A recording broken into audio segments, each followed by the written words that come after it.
বাংলাদেশ ইসলামী যুব কাফেলার 13তম প্রতিষ্ঠা বার্ষিকী উপলক্ষে আজকের এই আন্তর্জাতিক চিন্মত্রী সম্মেলনে অনুষ্ঠিত হতে যাচ্ছে। প্রোগ্রাম চলছে কেন্দ্রীয় সম্মেলন 2025। আজকের এই সম্মেলনের শ্রদ্ধাভাজন সভাপতি বাংলাদেশ তালিমে হিজবুল্লাহর সম্মানিত আমির সোনাকান্দা দারুল হুদা দরবার শরীফের গদ্দিনশীন পীর সাহেব হুজুর কেবলা মুদ্দুজুল্লাহুল আলী, মঞ্চ উপবিষ্ট সম্মানিত অতিথিবৃন্দ, মাশায়েখে এজাম, মুআজ্জাজ ওলামা একরাম, বাংলাদেশ তালিমে হিজবুল্লাহ এবং অঙ্গ সংগঠনের বিভিন্ন স্তরের নেতৃবৃন্দ, এই মুহূর্তে অনলাইন এবং অফলাইনে যারা আমাদের বক্তব্য শুনছেন, আপনাদের সকলকে অন্তরের অন্তঃস্থল থেকে জ্ঞাপন করছি মোবারকবাদ। প্রথমে শুকুর গুজার করছি সে মহান মনিবের দরবারে, যিনি আজকের এই একটি মোবারক, একটি মোতাবারক, আজিমুশান একটি প্রোগ্রামে উপস্থিত হবার, পীর সাহেব হুজুরের সোহবত গ্রহণ করবার এবং বিভিন্ন মাশায়েখে এজামের ওলামায়ে কেরামদের গুরুত্বপূর্ণ আলোচনা শুনবার সুযোগটুকু এনায়েত করলেন। কালিমাতুশ শুকুর আদায় করে আমরা পড়ে নিচ্ছি আলহামদুলিল্লাহ। আল্লাহ পাকের শুকরিয়ার সাথে সাথে আমি হযরত পীর সাহেব হুজুর কেবলার জন্য দোয়া করছি এবং আমরা হুজুরের কৃতজ্ঞতা জানাচ্ছি যে আমার জানা মতে ফুরফুরা সিলসিলার এবং সুন্নি মনা যত সংগঠন আছে, এই চিন্মত্রী আন্তর্জাতিক সম্মেলনে এইরকম বৃহত্তর আকারে একটি প্রোগ্রাম করার সাহস এখন পর্যন্ত কেউ করে নাই, যেটি হুজুর করে অলরেডি দেখিয়ে দিচ্ছেন। বলেন আলহামদুলিল্লাহ। বহু সংগঠনের প্রোগ্রামে আমাদের যাওয়ার সুযোগ হয়, সর্বোচ্চ তারা বিভিন্ন হোটেলগুলোকে বাছাই করে নেন, কিন্তু হুজুর যে সোনাকান্দা দারুল হুদা দরবার যে একটি ব্রড মাইন্ড নিয়ে আগাচ্ছেন, তার বাস্তব প্রমাণ হচ্ছে আজকের এই চিন্মত্রী সম্মেলনের এই প্রোগ্রামটি। কথা বলুন ঠিক কিনা? আমরা চাই অন্যান্য সংগঠনগুলো এইরকম তারা ব্রড মাইন্ড হয়ে এই ভেন্যুটিকে বেছে নিয়ে ইসলামের যে মহান সৌন্দর্য সেটি যেন আমরা ফুটিয়ে তুলতে পারি। আল্লাহ তাআলা আমাদেরকে কবুল করুন, মঞ্জুর করুন, বলি আমিন। প্রিয় সুধী, আমাকে বিষয় বলা হয়েছে ইসলামে বাইআতের গুরুত্ব, প্রয়োজনীয়তা নিয়ে। আপনারা সকলে জানেন যে এই বিশ্বজগতের মানব জাতির হেদায়েতের জন্য দুটো ধারাকে আল্লাহ সুবহানাহু ওয়া তাআলা আবশ্যক করে দিয়েছেন। যার একটি ধারা হচ্ছে কিতাবুল্লাহ, আরেকটি ধারা হচ্ছে রিজালুল্লাহ। কিতাবুল্লাহ হচ্ছে আসমানি কিতাব, তাওরাত, জাবুর, ইনজিল এবং সর্বশেষ আল্লাহ পাকের আখিরি কালাম পবিত্র কোরআনুল কারীম, এই একটি ধারা। আরেকটি ধারা হচ্ছে রিজালুল্লাহ। রিজালুল্লাহ হচ্ছেন তারা ওমান ইউতিইল্লাহ ওয়ার রাসূল ফাউলাইকা মাআল্লাযীনা আনআমা আল্লাহু আলাইহিম মিনান নাবিয়্যিনা ওয়াস সিদ্দিকিনা ওয়াশ শুহাদাই ওয়াস সালিহিন। নবী, সিদ্দিক, শুহাদা এবং সালিহিন, চার শ্রেণীর মুনামালায় নিয়ামতপ্রাপ্ত ব্যক্তি। এই যে মাশায়েখে এজাম, তাদের এই ধারার মাধ্যমে কিন্তু মানব জাতির কাছে আমরা ইসলামের মেসেজগুলো কিন্তু পৌঁছে দিয়েছি। প্রিয় সুধী, প্যারা নবী রাসূল করিম সাল্লাল্লাহু আলাইহি ওয়াসাল্লামের ইন্তেকালের পরে এই দায়িত্বটি গ্রহণ করেছেন মূলত মাশায়েখে এজাম, আউলিয়া কেরাম। আল্লামা ইমাম ইব্রাহিম আল খাওয়াস রহমতুল্লাহ আলাইহি, তিনিও খুব সুন্দর করে বলে দিয়েছেন যে ইন্না দাওয়া আল কলবে, নিশ্চয় কলবের চিকিৎসা হবে পাঁচটি জিনিসের মাধ্যমে। পাঁচটি জিনিসের মাধ্যমে একটি মানুষের কলবের চিকিৎসা করা যায়। যার প্রথমটি হচ্ছে আত-তিলাওয়াত, ইয়ানি তিলাওয়াতুল কোরআন মা তাফাক্কুর ওয়া তাদাব্বুর, কোরআন মাজিদকে তিলাওয়াত করা তাফাক্কুর এবং তাদাব্বুরের মাধ্যমে। দ্বিতীয় যেটি সেটি হচ্ছে খালাউল বাতনে, পেটটিকে খালি রাখার মাধ্যমে। তৃতীয় যেটি সেটি হচ্ছে কিয়ামুল লাইল, রাতে তাহাজ্জুদের নামাজের মাধ্যমে। চতুর্থটি হচ্ছে আত-তাদাররু ইনদাস সাহার, ভোরবেলায় তাহাজ্জুদের সময় চোখের পানি ছেড়ে কান্নাকাটি করার মাধ্যমে। আর পঞ্চম নম্বরটি হচ্ছে মুজালাসাতুস সালিহিন, নেককার সালেহ ব্যক্তিদের সোহবতের মাধ্যমে। আমি মনে করি নিঃসন্দেহে ওলামায়ে হক্কানি রব্বানি তারা ওয়ারাসাতুল আম্বিয়া। এই পৃথিবীতে আমরা যদি দেখি নবীদেরকে আল্লাহ সুবহানাহু ওয়া তাআলা প্রেরণ করেছিলেন 4টি গুরু দায়িত্ব দিয়ে, যার একটি হচ্ছে কিতাবুল্লাহর তালিম, সুন্নাহর তালিম, আরেকটি হচ্ছে মানুষদেরকে কোরআন মাজিদের তিলাওয়াত শিক্ষা দিবেন, আরেকটি হচ্ছে ওয়ায়ুজাক্কিহিম তাসকিয়া নাফস আত্মশুদ্ধি শিক্ষা দিবেন। তো আত্মশুদ্ধি শিক্ষা দেওয়ার দায়িত্বটি নবীদের পরে ওয়ারাসাতুল আম্বিয়া যারা নবীদের রিপ্রেজেন্টেটিভ হিসেবে দায়িত্ব পালন করছেন তারা কিন্তু এই দায়িত্বটি গ্রহণ করছেন তাসকিয়া। এবং তাসকিয়া এটি ফরজ, যেটি ইমাম দারুল হিজরা ইমাম মালিক রাহমাতুল্লাহ আলাইহি খুব চমকপ্রদ ভাষায় তিনি বলে দিয়েছেন, মান তাফাক্কাহা ওয়া লাম ইয়াতাসাওয়াব, যে ইলমে ফিকহ শিখছে কিন্তু তাসাউফ শিখলো না, ফাকাত তাফাসসাকা, তাকে বলে দাও যার যত ডিগ্রি আছে সব ডিগ্রির চেয়ে তুমি তাকে এই ডিগ্রি বা এই নামে বলো যে ওই লোকটি ফাসিক। ওমান তাসাওয়াফা, যে ইলমে তাসাউফ শিখছে ওয়া লাম ইয়াতাফাক্কা কিন্তু ইলমে ফিকহ শিখে নাই, তাকে বলে দাও ফাকাত তাজান্দাকা, ওই লোকটি হচ্ছে জিন্দিক। ওয়ামান জামা বাইনাহুমা ফাকাত তাহাক্কাকা, যে শরীয়তও শিখলো মারিফতও শিখলো, দুটোর সমন্বয় ঘটালো, ওই লোকটি হচ্ছে মুহাক্কিক। ওই পীর মুহাক্কিক, ওই আলেম মুহাক্কিক, ওই খতিব মুহাক্কিক, ওই ওয়াইস এবং দাঈ ইলাল্লাহ যিনি উনি মুহাক্কিক, যদি তার মাঝে দুটো জিনিসের সমন্বয় ঘটে, একটি হচ্ছে ইলমে শরিয়াত আরেকটি হচ্ছে ইলমে মারিফত। আমরা জানি এই দায়িত্বটি গ্রহণ করেছেন তাসকিয়া, এই দায়িত্বটি গ্রহণ করেছেন সুলাহা যারা আউলিয়া কেরাম। মানব জীবনের সফলতার জন্য আমরা বলবো তাসকিয়ার প্রথম যে স্টেজটি, প্রথম যে স্টেপটি সেটি হচ্ছে বায়াত, সেটি হচ্ছে বায়াত। বায়াত কি? আল্লামা বদরুদ্দিন আইনি রহমতুল্লাহ আলাইহি তিনি উমদাতুল কারির মধ্যে বলে দিয়েছেন, আল মুবায়াতু আলাল ইসলাম, বায়াত হচ্ছে ইসলামের উপর অঙ্গীকার আবদ্ধ হওয়া, এর নাম হচ্ছে বায়াত। বায়াত হচ্ছে, মনে রাখবেন, যেটি ইবনু খালদুন খুব চমৎকার করে বলেছেন, আল বায়াতু হিয়াল আহাদু আলা তাআত, বায়াত হলো আনুগত্যের ব্যাপারে প্রতিশ্রুতি গ্রহণ করা। পবিত্র কোরআনুল কারিমে যদি আমরা বায়াতের ব্যাপারে খুঁজতে যাই, সার্চিং দিই, তাহলে যেটি পাবো সেটি সূরাতুল ফাতহের 10 নম্বর আয়াতে আল্লাহ পাক রব্বুল আলামিন বলছেন, ইন্নাল্লাযীনা ইউবাইউনাকা ইন্নামা ইউবাইউনাল্লাহ ইয়াদুল্লাহি ফাওকা আইদিহিম ফামান নাকাসা ফাইন্নামা ইয়ানকুসু আলা নাফসি ওয়ামান আওফা বিমা আহাদা আলাইহিল্লাহু ফাসায়ুতিহি আজরান আজিমা। আল্লাহ সুবহানাহু ওয়া তাআলা বলছেন, হে রাসূল, যারা আপনার কাছে আনুগত্যের শপথ করে তারা তো আল্লাহর কাছেই আনুগত্যের শপথ করে, আল্লাহর ইয়াদ তাদের হাতের উপর রয়েছে। সুতরাং যে শপথ ভঙ্গ করে অবশ্যই সে তা নিজের ক্ষতির জন্য করে, এবং যে আল্লাহর সাথে কৃত অঙ্গীকার পূর্ণ করে আল্লাহ সত্তরই তাকে মহা পুরস্কার দান করবেন। সূরাতুল ফাতহের 10 নম্বর আয়াত দ্বারা আমরা বুঝতে পারলাম বায়াতের কথা, এটি পবিত্র কোরআনুল কারিমে আছে। সূরাতুল ফাতহের 18 নম্বর আয়াতে আল্লাহ পাক রব্বুল আলামিন বলছেন, লাকাদ রাদিয়াল্লাহু আনিল মুমিনিনা ইদ ইউবাইউনাকা তাহতাশ শাজার। সেই আয়াত থেকেও আমরা পাই যে সাহাবায়ে কেরাম নবীজি সাল্লাল্লাহু আলাইহি ওয়াসাল্লামের কাছে প্রায় 1400 সাহাবী হুদাইবিয়া, বর্তমান যার নাম হচ্ছে সুমাইসিয়া, যেটি মক্কাতুল মুকাররমা থেকে মাত্র 23 কিলোমিটার দূরে, সেই জায়গাটি এখনো রয়েছে। সেই জায়গায় সাহাবায়ে কেরাম বায়াত নিয়েছিলেন আল্লাহর হাবিবের কাছে।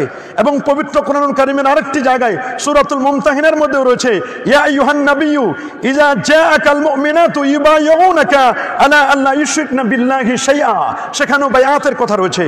আমরা যদি প্যারা নবী রাসূল করিম সাল্লাল্লাহু আলাইহি সাল্লামের হাদিস মুবারাকার দিকে তাকাই, তাহলে আমরা দেখব সহিহ বুখারীর পরে যে কিতাবটির মর্যাদা সহিহ মুসলিম, সেই সহিহ মুসলিম শরীফের 1851 নম্বর হাদিসে নূর নবী বলে দিয়েছেন, মান মাতা ওয়ালাইসা ফি উনুকিহি বায়াতুন মাতা মিতাতান জাহিলিয়া, যে আনুগত্য থেকে 1 হাত পরিমাণ দূরে গেল, হাসরের দিন তার পক্ষে কোনো সাক্ষ্য প্রমাণ থাকবে না। আল্লাহ নবী হাদিসের শেষে যে কথাটি বলেছেন, আর যে ব্যক্তি মারা যাবে এই অবস্থায় যে তার গর্দানে কোনো বায়াত নেই, সে জাহিলি যুগের নেই মৃত্যুবরণ করলো। তার মানে কোনো ব্যক্তি যদি কোনো হক্কানি পীর, অলিয়া উলিয়া বা কোনো নেতার কাছে আত্মশুদ্ধির জন্য বায়াত না নিয়ে, আনুগত্যের বায়াত না নিয়ে যদি মারা যান, তাহলে তার মৃত্যুটিকে নূর নবী জাহিলি যুগের মৃত্যুর সাথে তিনি তুলনা করেছেন। কত কঠিন একটি কথা বলেছেন। আমাদেরকে বায়াত নিতে হবে, টার্গেট হচ্ছে, বায়াতের টার্গেট হচ্ছে তাসকিয়া। দ্বিতীয় আরেকটি হাদিস, এটিও সহিহ মুসলিমের মধ্যে আসছে, হযরত মুআবিয়া রাদিয়াল্লাহু তাআলা হাদিসটি বর্ণনা করেছেন, প্যারা নবী রাসূল করিম সাল্লাল্লাহু আলাইহি ওয়াসাল্লাম ইরশাদ করেন, মান মাতা ওয়া লাইসা লাহু ইমামুন মাতা মাইতাতান জাহিলিয়া। আল্লাহর হাবিব বলে দিয়েছেন যে ব্যক্তি মারা যাবে এই অবস্থায় যে তার কোনো ইমাম নেই, তার কোনো মুরব্বী নেই, যেটি আল্লামা ইসমাইল হাক্কি রাহমাতুল্লাহ আলাইহি বলেছেন, মান লাইসা লাহু শাইখুন ফাশাইখুহু শাইতান। যার কোনো শায়েখ নাই, যার কোনো মুরব্বী নাই, যার কোনো গার্ডিয়ান নেই, মূলত তার গার্ডিয়ান বা তার মুরব্বী হলো শয়তান। তা আমরা চাই না, আমরা একজন হক্কানি পীরকে মুরব্বী বানাতে চাই কি চাই না? কি বলেন, আমরা কি একজন হক্কানি পীরকে মুরব্বী বানাতে চাই? অবশ্যই চাই। তরিকার যিনি ইমাম হবেন, যিনি শায়েখ হবেন, এবং আমাদের শায়েখ তিনি যেমন শরিয়াতের জন্য, তিনি যেমন সোনাকান্দা দারুল হুদা বহুমুখী কামিল মাদ্রাসা করেছেন, এখানে শরীয়ত চর্চা হবে, আরেকদিকে মারিফতের চর্চার জন্য, তাজকিয়া নফসের জন্য সারা বাংলাদেশ শুধু নয়, আমি মনে করব পৃথিবীর বিভিন্ন রাষ্ট্রে এই সোনাকান্দা দারুল হুদা দরবার শরীফের বিভিন্ন খানকা আছে, বিভিন্ন সেখানে রিসার্চ সেন্টার রয়েছে, আত্মশুদ্ধির সেন্টার রয়েছে, যেখানে জিকিরের মাধ্যমে 1 জরবি জিকির, 2 জরবি, 3 জরবি, 4 জরবি, কাদরিয়া, চিশতিয়া, মুজাদ্দিদিয়া, নকশবন্দিয়া, এই তরিকাগুলোর মাধ্যমে আত্মশুদ্ধি করেন। আর আত্মশুদ্ধির প্রথম সবকটি শুরু হয় বায়াতের মাধ্যমে। কথা বলুন ঠিক কিনা? এই বায়াতকে যারা ইনকার করছে, এই বায়াতকে যারা ডিনাই করছে, অথচ তারা আমার দেশে যারা উপদেষ্টা হয়, আমাদের দেশে যখন প্রধান উপদেষ্টা নিয়োগ দেওয়া হলো, অন্যান্য উপদেষ্টাদেরকে যখন নিয়োগ দেওয়া হলো, তখন তারা কিন্তু রাষ্ট্রপ্রধানের কাছে তারা কিন্তু বায়াত নেন, তারা কিন্তু শপথ করেন। ওইটি যেটি শপথ, দেশের কোনো ধরনের আনুগত্যহীনতা আমাদের থেকে প্রকাশিত হবে না। দেশের কোনো সেফটি অ্যান্ড সিকিউরিটি, অন্য রাষ্ট্রের যারা কূটনৈতিক যারা আছেন, যারা ডিরেক্টর আছে, তাদের কাছে আমরা এটাকে ফাঁস করে দিব না। এটির উপর যেমন আমাদের দেশের প্রধান বিচারপতি, চিফ জাস্টিস যারা থাকেন, উপদেষ্টা যখন গঠন করা হয়, প্রধান উপদেষ্টাদেরকে যখন গঠন করা হয়, তাদেরকে যেমন শপথ পড়ানো হয়। আর একজন ব্যক্তি তরিকায় যদি প্রবেশ করতে চায়, তরিকার প্রবেশের জন্য তার শপথটি হচ্ছে বায়াত। বলেন সেই শপথটি কি? তবে বায়াত কোনো পীরকে পাওয়ার জন্য নয়, কোনো দরবারকে পাওয়ার জন্য নয়। বায়াত করলে পরে আমি বড়লোক হব, আমি অর্থকরীর মালিক হব, এই উদ্দেশ্যে বায়াত করা এটি বৈধ নয়, এটি হারাম। বরং আত্মশুদ্ধির জন্য বায়াত, আত্মশুদ্ধি অর্জন করা হচ্ছে ফরজ। আর আত্মশুদ্ধির জন্য বায়াতের সিস্টেমটি এটি হচ্ছে সুন্নাহ, আর আত্মশুদ্ধি হচ্ছে ফরজ। আমরা যদি বলি মুকাদ্দামাতুল ফরজে ফারজুন, ফরজের মুকাদ্দামাও হচ্ছে ফরজ, তাহলে এই কথা বলতে কোনো বাধা নেই যে আত্মশুদ্ধি অর্জন করা যেমন ফরজ, বায়াতটি সেই ফরজের সহায়ক। কোনো সন্দেহ আছে নাকি? এই জন্য হযরতে মাওলানা শাহ ওয়ালিউল্লাহ মুহাদ্দিসে দেহলভী রহমাতুল্লাহ আলাইহি তার বিখ্যাত কিতাব আল কাউলুল জামিলের মধ্যে খুব চমৎকার করে বলেছেন, সাহাবীরা কখনো রাসূল করিম সাল্লাল্লাহু আলাইহি ওয়াসাল্লামের কাছে বায়াত নিতেন হিজরতের উপর, কখনো জিহাদের উপর, কখনো ইসলামের রোকন পঞ্চবেনার উপর বায়াত নিতেন, কখনো কখনো কাফেরদের মোকাবেলায় যুদ্ধের ময়দানে দৃঢ় থাকার জন্য তারা বায়াত নিতেন। আবার কখনো সুন্নতকে আঁকড়িয়ে ধরা, বিদআত থেকে দূরে সরা, বিদআতকে উপেক্ষা করার বায়াত নিতেন। ইস্তিকামাত আলাদ্দিন, ইন্নাল্লাযীনা ক্বালু রাব্বুনাল্লাহ সুম্মা ইসতাকামু, এর উপরও কখনো কখনো তারা বায়াত নিতেন। এই বায়াতটি নতুন কোনো বিষয় নয়। এই বায়াতের সিস্টেমটি চালু হয়েছে খোদ নবী করিম সাল্লাল্লাহু আলাইহি ওয়াসাল্লামের যুগ থেকে।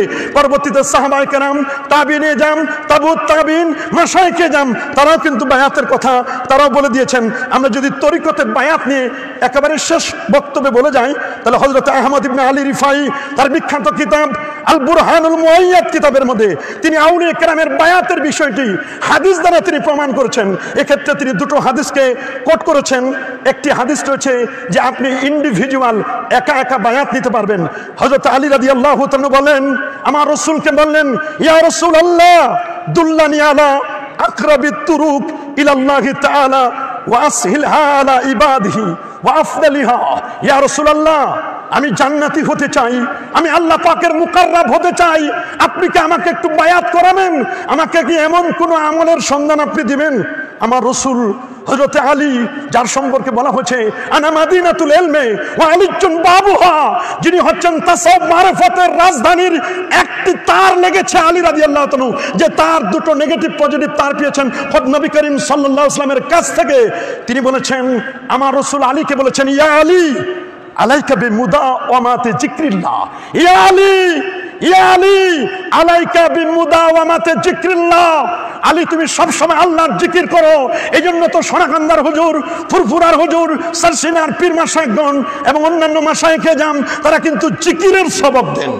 নবীজি কিন্তু আলী রাদিয়াল্লাহু তাআলা জিকিরের কথা বলেছেন, মুদাওয়ামাতে যিকরিল্লাহি তাআলা ফিল খালাওয়া, খালওয়াতে তুমি একা একা তুমি জিকির করবে। শুধু তাই নয়, কেমনে জিকির করবেন? সোনাকান্দা হুজুর যেমন বলে দেন চক্ষু বন্ধ করো, আমার রাসূল হযরত আলীকে বলেছেন আলাইকা বিমুদাওয়ামাতে যিকরিল্লাহ। সাথে সাথে আলী রাদিয়াল্লাহু তাআলা জিজ্ঞেস করলেন, কাইফা আযকুরু ইয়া রাসূলুল্লাহ, হুজুর আমি কেমনে জিকির করব? ক্বালা আলাইহিস সালাতু ওয়াস সালাম, আমার রাসূল জিকিরের পদ্ধতি শিখাই দিচ্ছেন আলীকে। আলী গাম্মাদ আইনাইক ওয়াসমা মিন্নি সালাসা মাররা, আলী চক্ষু বন্ধ করো। দুনিয়ার চক্ষু যখন বন্ধ হয়ে যায়, কলবের চক্ষু তখন খুলে যায়। দুনিয়ার চক্ষু যখন বন্ধ হয়ে যায়, কলবের চক্ষু তখন খুলে যায়। লব্বান গোশবান চশমেবান গারনাবিনী নূর হকর মা বখন, এই চোখ যখন ক্লোজ হয়ে যায়, আল্লাহর ওলিদের সেই কথা আমার রাসূল আলীকে বলেছেন, এই চোখ যখন তোমার বন্ধ হয়ে যাবে, কলবের চক্ষু তখন তোমার খুলে যাবে। আল্লাহু আকবার। আমার নবী কিন্তু শিক্ষা দিয়েছেন এবং নবী বলছেন তুমি নফি ইসবাতের জিকির করো সালাসা মাররাত। নবী বললেন তিনবার বলো লা ইলাহা ইল্লাল্লাহ, লা ইলাহা ইল্লাল্লাহ। একটি যেমন হাদিস একাকী বায়াত নেওয়া, আরেকটি হাদিস সম্মিলিত বায়াত, যেমন হুজুর মজলিসে সম্মিলিত বায়াত করেন, মাহফিলে সম্মিলিত বায়াত করেন। হযরত উবাদা ইবনে সামিত রাদিয়াল্লাহু তাআলা হাদিসটি বর্ণনা করেছেন, কুন্না ইনদান নবী সাল্লাল্লাহু আলাইহি ওয়াসাল্লাম, সাহাবায়ে কেরাম বললেন আমরা নবীজির দরবারে বসা ছিলাম। ঠিক ওই মুহূর্তে ফাকাল আলাইহিস সালাতু ওয়াস সালাম, আল্লাহর হাবিব বললেন হাল ফিকুম গারিবুন, তোমাদের মাঝে কি কেউ গারিব একজন ব্যক্তি আছে? এর দ্বারা ইয়ানি আহলাল কিতাব, নবীজি বুঝাচ্ছেন আহলে কিতাবদের। ফাকুলনা লা ইয়া রাসূলুল্লাহ, না হুজুর আমাদের মধ্যে কোনো আহলে কিতাব গারিব কোনো ব্যক্তি নেই। ঠিক ওই মুহূর্তে আল্লাহর হাবিব প্যারা নবী রাসূল আকরাম সাল্লাল্লাহু আলাইহি ওয়াসাল্লাম বললেন ইরফাউ আইদিকুম, নবীজি বলেন আমার সাহাবীরা তোমরা হাত উত্তোলন করো। সুবহানাল্লাহ, তোমরা হাত উত্তোলন করো, হাত উত্তোলন করো। ওয়াকুলু লা ইলাহা ইল্লাল্লাহ। আর নবীজি তখন তাওহীদের সবক দিলেন, নবী তখন নফি ইসবাত জিকিরের সবক দিলেন। সুবহানাল্লাহ। লা ইলাহা এটা নেগেটিভ, ইল্লাল্লাহ হচ্ছে পজিটিভ। এইজন্য কোরআনে আমার ঈমানটি শুরু হচ্ছে নেগেটিভ দিয়ে, লা ইলাহা নেগেটিভ আর ইল্লাল্লাহ হচ্ছে পজিটিভ। তার মানে লা ইলাহা বাতিল, ইল্লাল্লাহ হচ্ছে হক। আমরা যদি হকের উপর থেকে থাকতে চাই, বাতিল জানা আমাদের জন্য ফরজ। বলুন বাতিল জানা আমাদের জন্য কি? বাতিল জানা আমাদের জন্য ফরজ। এটা তো আমরা বুঝতে পারি। একাকী বায়াত নেওয়া যায়, বায়াতের পদ্ধতি হাত উঁচু করার মাধ্যমে, কখনো কখনো পাগড়ির মাধ্যমে, আবার কখনো কখনো কাপড়ের মাধ্যমে, কখনো কখনো এমনও ছিল নবীজি বায়াত করাতেন পানির মধ্যে আঙ্গুল রেখে হাত ডুবিয়ে নবীজি নারীদেরকে বায়াত করাতেন। তাহলে এই বায়াতের পদ্ধতিটি নিঃসন্দেহে কোরআন এবং সুন্নাহ মাফিক। আমাদের আউলিয়া কেরাম মাশায়েখে জাম যে বায়াতের কথা বলেন, এটি কোরআন সুন্নাহর বাহিরে নয়, কোরআন সুন্নাহর আলোকেই বায়াতের কথা। সর্বশেষ যে কথাটি, কেন আজকের এই সংগঠন, কেন আজকে আমরা এখানে আসলাম? আমরা আসলাম এর পিছনে কারণ হচ্ছে, আমরা যদি উপরের দিকে তাকাই আসমানের দিকে, তাহলে আসমানের মধ্যে সূর্য হলো সভাপতি, চন্দ্র হলো সহসভাপতি, ইন্নি রায়তু আহাদা সারা কাউকাবা, 11টি নক্ষত্র হলো ক্যাবিনেট মিনিস্ট্রি মন্ত্রী, ওরা সব উপদেষ্টা, আর কোটি কোটি তারকা হলো সংসদ সদস্য। তাহলে একটা সংগঠনের সভাপতি দরকার। সূর্য হলো সভাপতি, চন্দ্র হলো সহসভাপতি, 11টি নক্ষত্র এরা উপদেষ্টা, এরা হচ্ছে মনে রাখবেন এগুলো উপদেষ্টার মতো। আর কোটি কোটি তারকা যারা, তারা সবাই হচ্ছে সংসদ সদস্য, সবাই হলো কর্মী। আজকে আমরা কর্মী, কর্মী যেন কর্ম ভুলে না যায়।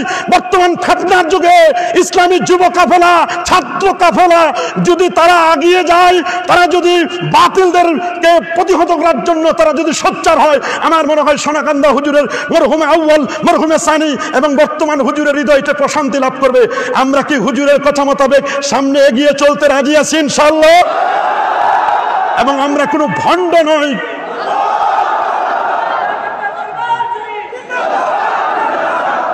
আমি মনে করি এই সংগঠন বাংলাদেশ তালিমি হিজবুল্লাহ এবং অঙ্গ সংগঠন এবং সোনাকান্দা দরবার এটি আহলে সুন্নাহ ওয়াল জামার মতাদর্শের উপর প্রতিষ্ঠিত। আমরা যেন আহলে সুন্নাহ ওয়াল জামাতকে ভুলে না যাই। আহলে সুন্নাহ বলতে নামে আহলে সুন্নাহ নয়, অরিজিনাল আহলে সুন্নাহ ওয়াল জামা, সেই আহলে সুন্নাহ ওয়াল জামাতের মতাদর্শী হয়ে আমরা যেন বাকি জীবনটুকু আমরা চালাতে পারি, আউলিয়া কেরামের সাথে আমরা যেন চলতে পারি। আল্লাহ কবুল করুন। যুগ জামানা পাল্টে দিতে চাইলে অনেকজন, এক মানুষে আনতে পারে জাতির জাগরণ, এক মানুষে আনতে পারে জাতির জাগরণ। যুগ জামানা পাল্টে দিতে চাইলে অনেকজন, এক মানুষে আনতে পারে জাতির জাগরণ। এক মানুষে বিপদে কালে বাঁচায় কাফেলা, ক্ষুদ্র ডিঙ্গা বাঁচায় জাহাজ, অসীম দরিয়া। এমনি করে চলছে হেথায় রাত্রি দিনমান। একটি বাতি আল্লামা মাহমুদুর রহমান একটি বাতি জ্বালতে পারে হাজার লক্ষ বাতির প্রাণ। আসসালামু আলাইকুম ওয়া রাহমাতুল্লাহ।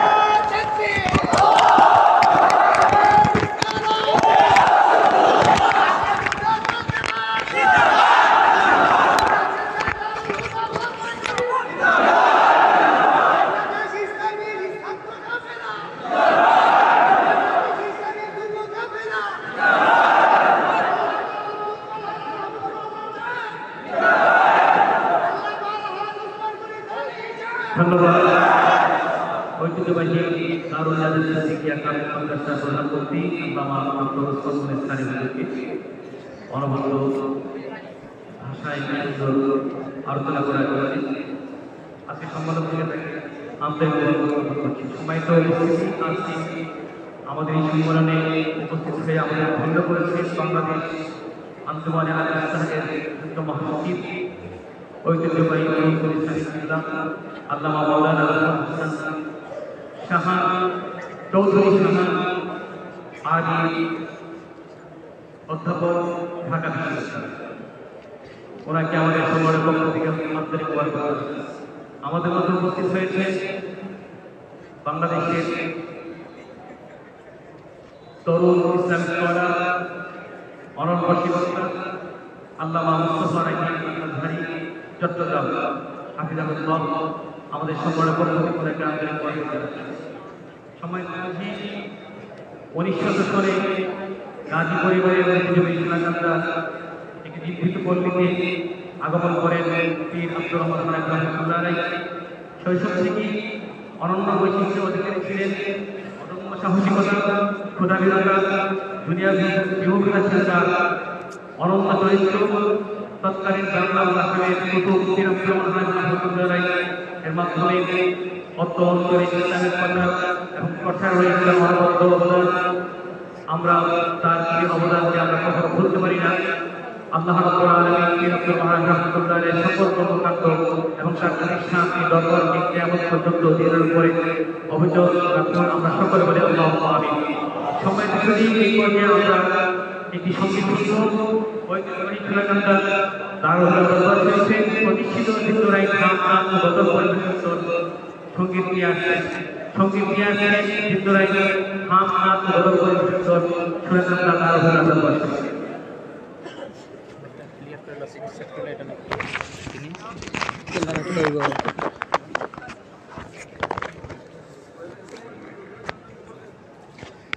السلام عليكم ورحمة الله وبركاته.